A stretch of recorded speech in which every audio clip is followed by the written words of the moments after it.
Hello बच्चों, मैं VK maths classes पर आपका स्वागत है। तो इससे पहली वीडियो में हम क्वेश्चन नंबर 5 तक कर चुके हैं। आज हम क्वेश्चन नंबर 6 से शुरू करेंगे। देखो, ये बोर्ड एग्जाम में आया हुआ क्वेश्चन है कि सिद्ध करो f(x) बराबर x² द्वारा परिभाषित फंक्शन R2R रियल नंबर से रियल नंबर न तो एक ही है और ना ही आच्छादक है।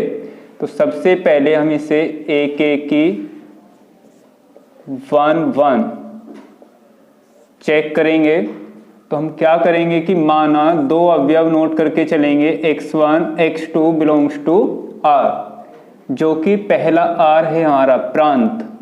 इसके दो अवयव हम इसे इसमें मान के चलेंगे और f(x1) बराबर f(x2) लेके चलेंगे और इसमें रखेंगे x1 का स्क्वायर बराबर x2 का स्क्वायर। जब स्क्वायर हटाएंगे तो x1 बराबर होगा प्लस माइनस x2। जैसे एक उदाहरण से हम इसे बता सकते हैं कि 1 एंड -1 दो अवयव वास्तविक संख्याओं में से लेंगे और इसमें हम f1 बराबर वैल्यू निकालेंगे तो क्या आएगी, 1 का स्क्वायर बराबर 1 होगा और f-1 बराबर -1 का स्क्वायर होगा प्लस 1। परंतु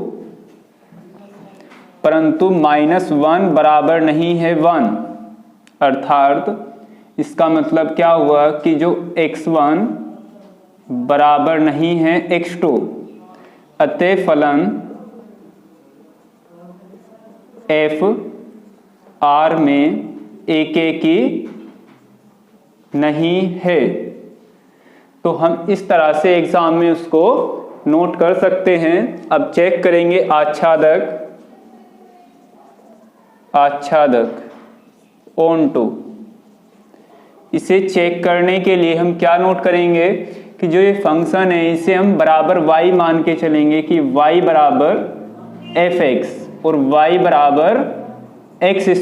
f(x) की वैल्यू ऊपर से नोट करेंगे x² और जो x की वैल्यू यहां से हम निकालेंगे तो वो वैल्यू आएगी x बराबर √y। अब हम ये चेक करेंगे इसे क्वेश्चन को यदि हम तीर आरेख बना के करते हैं तो उससे समझना बहुत आसान हो जाएगा। इसमें हम R से R वैल्यू नोट करेंगे और बीच में फंक्शन f नोट कर लेंगे। रियल नंबर हमें पता है -∞ से लेके -1 0 1 प्लस इन्फिनिटी तक। ऐसा ही इधर नोट करेंगे -1 0 1 और प्लस इन्फिनिटी, जिसमें हम देखेंगे कि जो -1 की इमेज थी वो क्या आ रही थी, +1 और +1 की इमेज भी +1। और जैसे ही हम इसमें यो नोट करते हैं कि जो माइनस वाली वैल्यू है वे सारी ही वैल्यू हमारी छूट जाएंगी, वे किसी भी इधर से किसी भी अवयव का प्रतिबिंब नहीं बनते। तो इसका मतलब यदि हम इसमें नोट करेंगे कि चूंकि प्रत्येक y बिलोंग्स टू R के लिए प्रांत R में कोई अवयव इस प्रकार नहीं है कि हम यहां से कोई भी एक एग्जाम्पल नोट यहां पे कर सकते हैं, जैसे कि f(x) बराबर -1 या -2 कोई भी एक वैल्यू यहां पे नोट की जा सकती है। हमारे पास में x का कोई ऐसा मान नहीं होगा जिससे कि हमें जो इमेज बनेगी, प्रतिबिंब जो बनेगा -1 या -2 माइनस की कोई सी भी वैल्यू इसमें नहीं होगी। तो आच्छादक की डेफिनेशन ये थी, यदि इधर से कोई भी सेय प्रांत से कोई भी अवयव छूटता है तब जो फलन होगा वो आच्छादक नहीं होगा। अतः फलन f R में आच्छादक नहीं है। तो इस तरह से हम इस क्वेश्चन को कर सकते हैं। तो हेलो बच्चों, अब हम क्वेश्चन नंबर 6 करेंगे। देखो इसमें भी यही लिखा है जो अभी हमने ये किया था, इससे पहला क्वेश्चन किया था। ये 7 क्वेश्चन होगा, क्वेश्चन नंबर 7। सिद्ध करो f(x) बराबर x² द्वारा परिभाषित f(r)(r) आच्छादक नहीं है। तो इस बार हमें प्रूव करना है कि आच्छादक नहीं है। इसे करने के लिए भी हम क्या नोट करेंगे कि माना y बराबर, जो ये फंक्शन लिखा होगा इसे y बराबर f(x) नोट कर लेंगे और y बराबर f(x) की जगह x² पुट करेंगे इसमें। तो यहाँ से जो x का मान होगा वो हमें मिलेगा √y। अब हमें यो चेक करना होगा क्या y के प्रत्येक मान के लिए तीर आरेख बना लेंगे हम इसमें और इसे समझेंगे कि क्या y के प्रत्येक मान के लिए प्रांत R में कोई पूर्व प्रतिबिंब उपस्थित है या फिर नहीं। तो वास्तविक संख्याओं का समुच्चय जो होगा वो -अनंत से लेके +अनंत तक होगा। इसे नोट कर लेंगे। तो जैसा अभी हमने किया था, इसमें जो माइनस वाली वैल्यू होंगी, देखो जैसा ही हम इसमें x की कोई भी वैल्यू इधर से पुट करते हैं, -1 रखते हैं तो -1 का स्क्वायर +1 और 1 का स्क्वायर वो भी +1 होगा। इधर से जो ये माइनस वाली वैल्यू होंगी ये सारी ही वैल्यू हमारी छूट जाएंगी। क्यों? क्योंकि किसी भी वास्तविक संख्या का वर्ग करने पर जो वैल्यू हमें मिलेगी वो कैसी मिलेगी? प्लस की। जैसे 0 का स्क्वायर करेंगे तो 0 ही आएगा। 0 से नीचे, 0 से लेके जितने भी प्लस वाली वैल्यू होंगी वे सभी प्रतिबिंब बनेंगे, लेकिन 0 से पहले जितने भी अवयव होंगे ये प्रतिबिंब नहीं बनेंगे। तो जो आच्छादक की डेफिनेशन थी कि यदि कोई भी एक अवयव सह प्रांत से छूट जाएगा तब यह फलन जो होगा वो आच्छादक नहीं होगा। तो इसे लिखने का ये तरीका होगा, चूंकि y बिलोंग्स टू R के प्रत्येक मान के लिए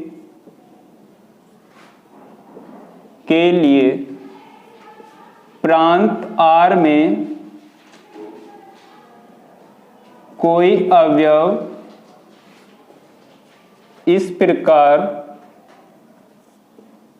नहीं है कि f(x) बराबर, को यहाँ से हम कोई सी भी माइनस वाली वैल्यू इसके सामने नोट कर देंगे कि f(x) बराबर -1 या -2 हमें प्राप्त हो। अतः फलन f(r)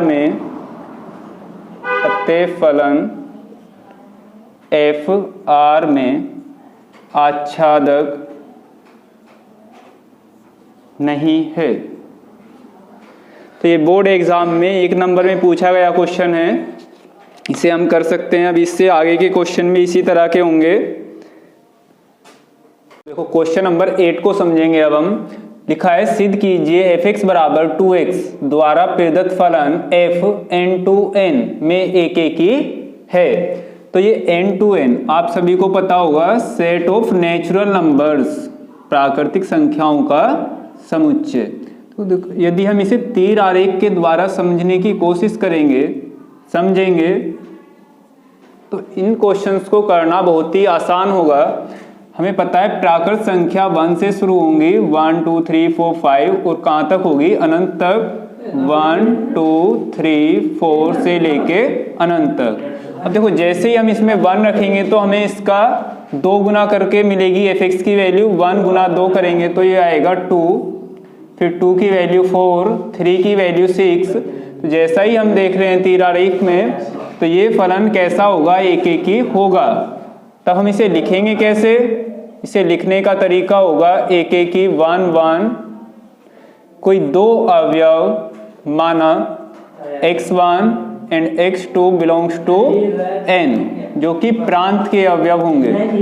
फिर f(x1) बराबर f(x2), इसमें हम x1 रखेंगे तो ये होगा 2x1 और दोबारा रखेंगे x2 तो ये होगा 2x2। 2 से 2 डिवाइड हो जाएगा, x1 बराबर x2।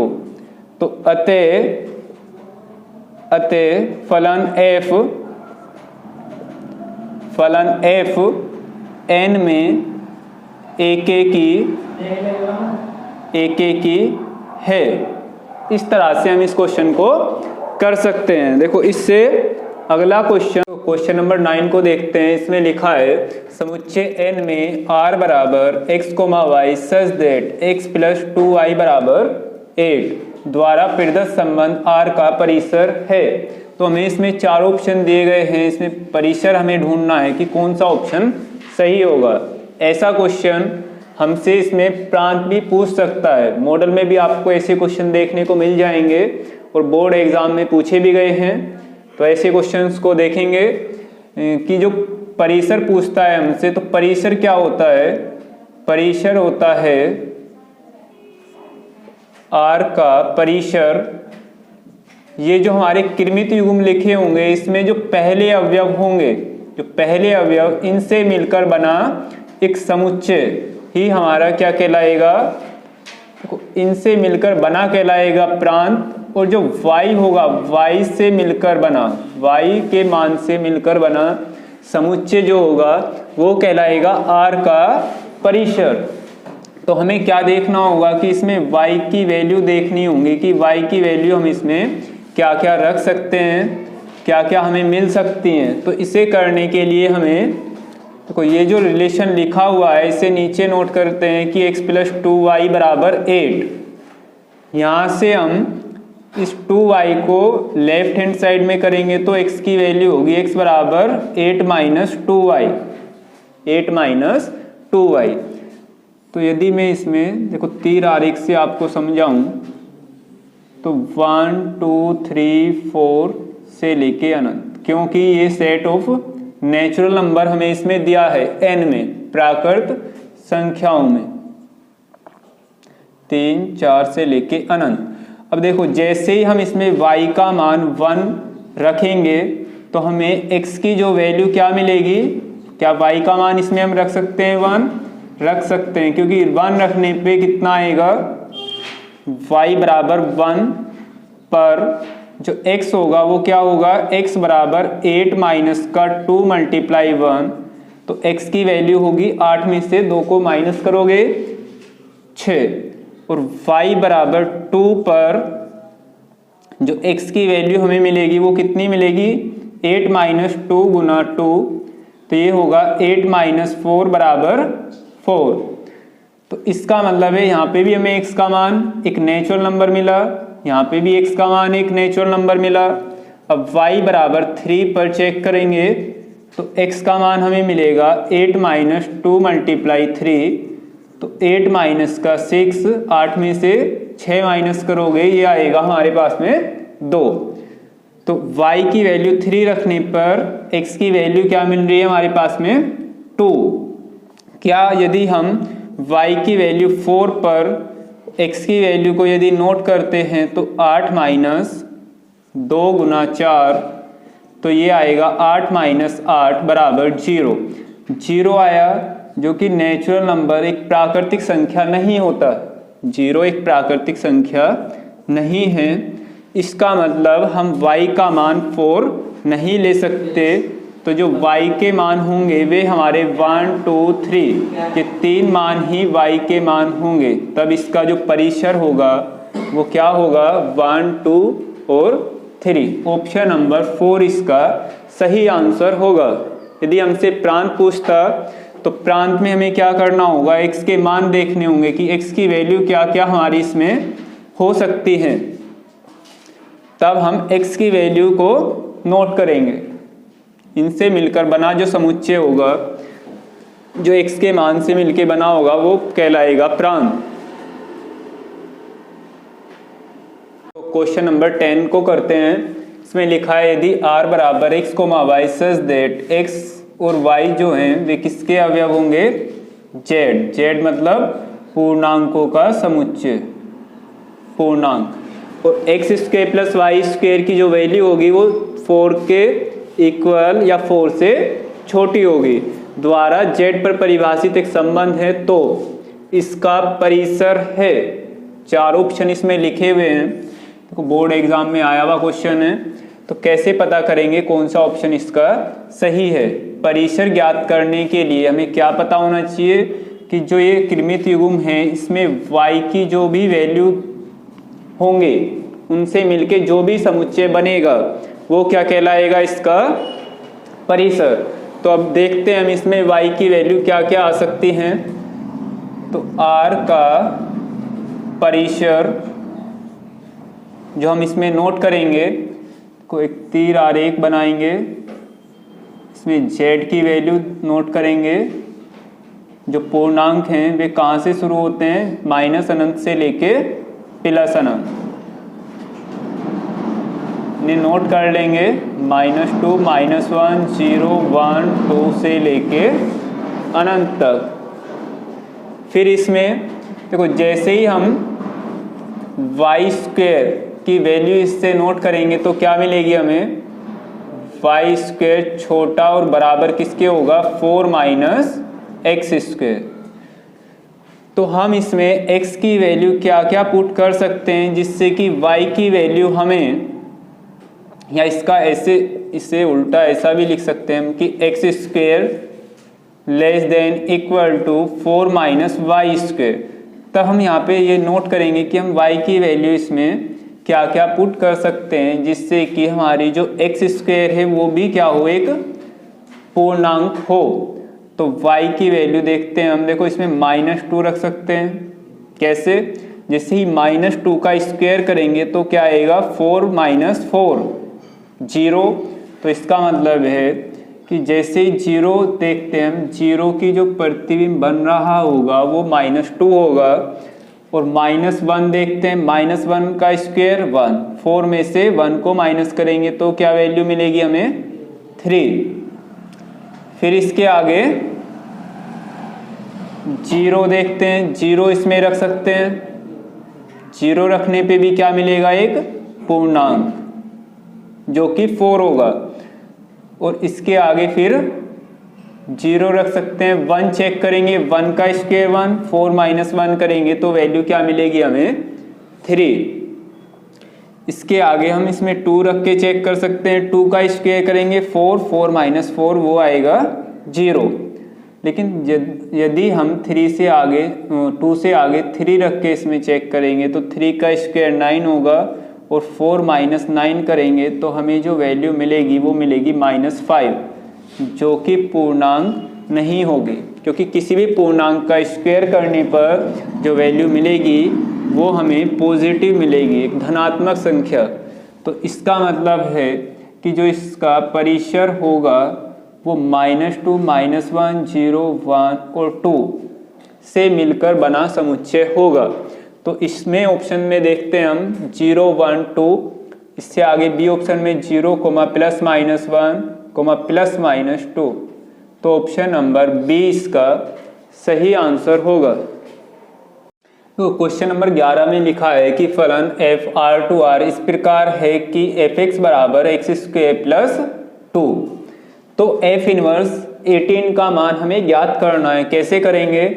तो हम क्या करते हैं सबसे पहले कि माना इस y बराबर फंक्शन को y बराबर fx मान के चलेंगे और y बराबर x² + 2। यहाँ से x का मान निकालेंगे, 2 को इधर कर लेंगे तो ये आएगा y - 2 और x बराबर √y - 2। अब हम देखो ये जो x है इसको एक नया फंक्शन मान के चलेंगे कि माना यही हमारा f इनवर्स कहलाएगा। f इनवर्स y बराबर √y - 2। अब y की वैल्यू हम इसमें क्या पुट कर लेंगे? 18। y बराबर 18 पर f इनवर्स 18 बराबर √18 - 2। तो ये वैल्यू हमें मिलेगी 18 में से 2 माइनस करेंगे 16 और 16 का वर्गमूल आएगा 4। तो f इनवर्स 18 की वैल्यू होगी 4। तो क्वेश्चन नंबर 12 में लिखा है कि जो L समतल में स्थित समस्त सरल रेखाओं का समुच्चय तथा R एक संबंध दिया है कि L1, L2, L1 रेखा जो L1 है वो L2 पर लंब है तो R है। हमें इन चार ऑप्शन में से बताना है कि कौन सा ऑप्शन सही होगा। पहला क्या समतुल्य है, सममित है, संक्रामक है या फिर इनमें से कोई नहीं। तो हमें पता है, देखो यदि हम इसे कोई एक L1 रेखा खींचते हैं समतल में और इसके लंबवत एक दूसरी रेखा L2 नोट करते हैं तो क्या होगा कि जो L1 है वो L2 पर L2 पर लंब है। तब जो L2 होगी, देखो L2 भी L1 के साथ में कितने डिग्री का एंगल बना रही है, 90 डिग्री का। तो हम कहेंगे कि L2 L1 पर भी लंब है। तब जो L2, L1 वो संबंध में बिलोंग करेगा। देखो यदि L1, L2 रिलेशन में है तो L2, L1 भी इसमें उपस्थित होगा। तो ये फंक्शन कैसा, जो संबंध होगा ये कैसा होगा, सममित संबंध होगा। देखो समतुल्य, यदि हम इसमें समतुल्य की जांच करेंगे तो समतुल्य नहीं होगा। क्यों? क्योंकि कोई भी रेखा स्वयं पर लंब नहीं होती। यदि यही क्वेश्चन हमसे ऐसे पूछता कि L1 L2 के समांतर है, ऐसा क्वेश्चन भी है, मॉडल में आया हुआ है, तो हम उसमें क्या नोट करेंगे कि जो L1 कोई भी रेखा स्वयं के समतुल्य मतलब समांतर होती है तो ये समतुल्य होता। फिर इसके बाद सममित चेक करते, एक दूसरी रेखा नोट करते तो L1 L2 के समांतर, L2 L1 के समांतर होगी, तब यह सममित भी होगा समांतर वाली कंडीशन में। और यदि संक्रामक चेक करेंगे तो एक तीसरी रेखा L3 नोट कर लेंगे और फिर हम क्या नोट करेंगे कि L1 L2 के समांतर है, L2 L3 के समांतर है, तब कि L1 L3 के भी समांतर होगी। तब यह संबंध यदि समांतर वाली कंडीशन देके रखेगा तो एक तुल्यता संबंध होगा। तो ध्यान रखेंगे कि ये यहाँ पर जो L1 L2 है वो लंब वाली कंडीशन दी है या फिर समांतर वाली।